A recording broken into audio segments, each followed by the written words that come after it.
Setelah wafatnya Prabu Talagamanggung Darmasuci II, maka kekosongan kepemimpinan dimanfaatkan oleh Mahapati Sakyawira Palembang Gunung untuk berkuasa dengan semena-mena, sehingga kondisi kerajaan Talaga mengalami keterpurukan dari segi keamanan, sosial ekonomi, dan budaya. Bahkan rakyat, terutama kaum wanita, banyak yang teraniaya.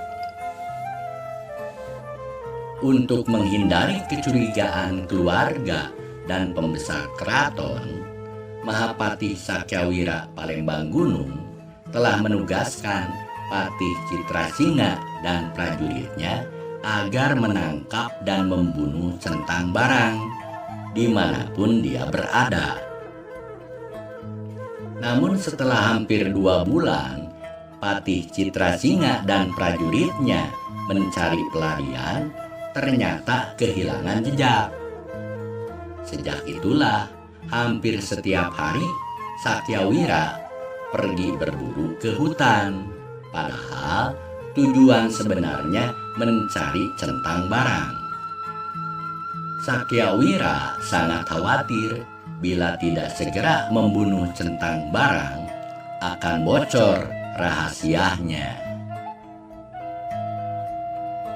Mengamati kemelut di kerajaan Talaga yang tak kunjung selesai karena terbunuhnya Raja Talagamanggung Darmasuci II belum juga terungkap dan merajalelanya perampokan yang meresahkan rakyatnya. Selain ada ikatan saudara dengan pendiri kerajaan daerah Talaga dan keturunannya, maka Prabu Galuh Dewaniskala Ningrat Kancana selaku pemerintahan pusat menugaskan putra bungsunya yang bernama Raden Kusumalaya memimpin tim untuk menyelidiki terbunuhnya Raja Talagamanggung sebagai bawahan Galuh. Raden Kusumalaya adalah seorang ahli strategi perang, ahli pengobatan, dan mempunyai dasar-dasar keagamaan yang kuat, sehingga ia pun mempunyai gelar Ajar Kutamanggu.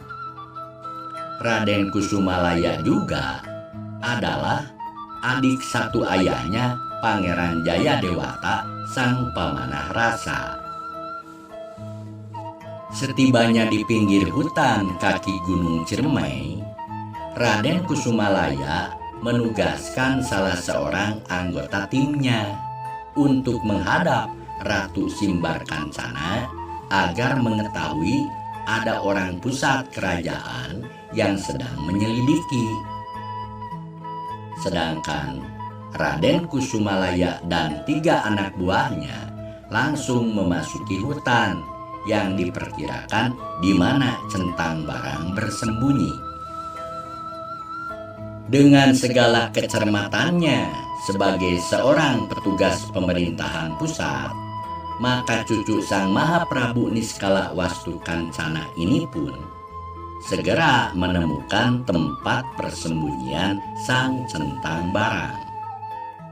Tentu saja Sang Centang Barang sangat kenal baik dengan Pangeran Kusumalaya sejak ia bertugas di Keraton Surawisesa Kawali.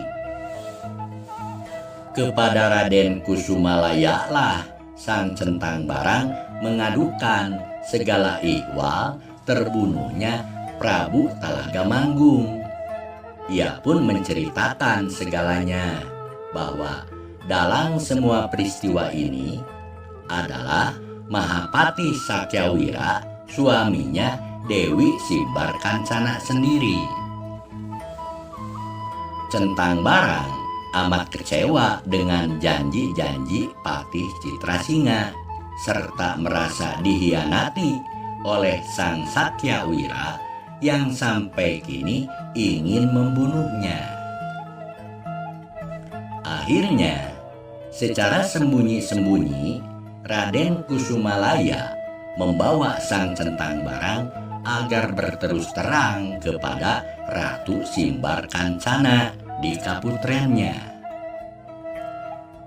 Dengan segala penyesalannya, sang Centang Barang menangis terseduh telah terhasut sang Sakyawira. Setelah segalanya terungkap, Dewi Simbar Kancana dengan Raden Kusumalaya Ajar Kutamanggu pun mengatur strategi, lalu memanggil Senapati Raksanagara dan Mantri Yudanegara agar mengikuti rencananya. Pada suatu malam hari yang telah ditentukan, diam-diam Ratu Simbar Kancana menghampiri suaminya yang sedang tertidur lelap di kamarnya. Dengan dendam membara yang tiada tara, Ratu Simbar Kancana menancapkan patrem tusuk sanggul aluminium yang tajam sampai 3 kali ke tenggorokan Sakyawira. Suaminya pun tewas seketika berlumuran darah di atas tempat tidurnya tanpa menyadari apa yang telah terjadi. Malam itu juga sang Patih Citrasinga, Centang Barang dan para pengikutnya ditangkap oleh Senapati Raksanagara dan Mantri Yudanegara. Keesokannya tibalah Raden Panglura selaku putra mahkota Talaga yang telah menjadi biksu di Gunung Bitung, yaitu sebuah daerah yang berada di Desa Wangkelang, Kecamatan Cingambul, Kabupaten Majalengka. Biksu Panglurah pun segera menobatkan Nyimas Putri Rara Dewi Simbar Kancana untuk menjadi ratu di kerajaan daerah Talaga yang berkuasa selama 30 tahun antara tahun 1420 sampai tahun 1450 Masehi.